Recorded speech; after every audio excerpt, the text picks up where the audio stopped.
Well, CMS, um, they assign residency slots for Medicare reimbursement purposes to hospitals. And so hospitals have a set number.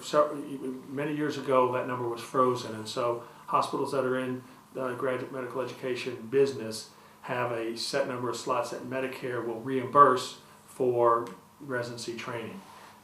Now, the LSU hospitals, most of them have a number of those residency slots because we've been in that business for a long time, and at the time when those slots were frozen, we had a significant number of slots. I think what you see this, there's this chatter across the state. I've dealt with it in the past of other hospitals either trying to increase their slots. CMS will not allow, generally will not allow that increase in slots because they're trying to clamp down on their exposure, funding exposure, and so they're not prone to increase those slots. If you haven't had a training program in your hospital and you start new training programs, you can get some new slots, but that's starting new training programs from scratch, not moving, not transitioning, but starting new programs from scratch. And so it's very difficult to expand the number of training slots that you have. I think you're going to see some interesting questions come up with these partnerships, and as LSU changes ownership of hospitals to private providers, what happens to those residency slots? Do those get shifted over to the private providers as well? I would contend that those are valuable state assets, those CMS Medicare funded residency training slots. And for medical schools like LSU to have hospitals with those training slots that are critically important for your residents, that's a significant thing.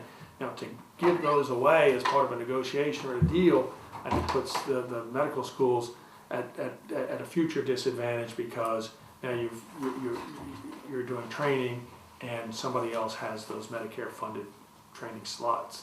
So we're going to have to be very careful in looking at what those arrangements look like. Those CMS training slots, that's like currency in graduate medical education. You don't have to have them to do training, but you have to have them to get paid by CMS for your Medicare related business.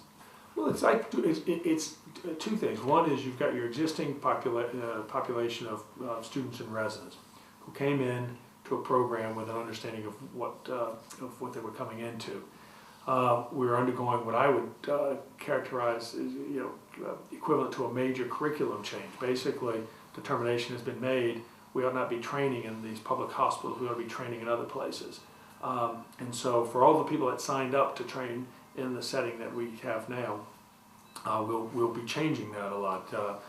Generally, that is dealt with, major curricular changes are dealt with by pulling together faculty, students, administrators, looking at, okay, how are we going to do this, getting feedback, making plans, and then over a period of years implementing those plans, right?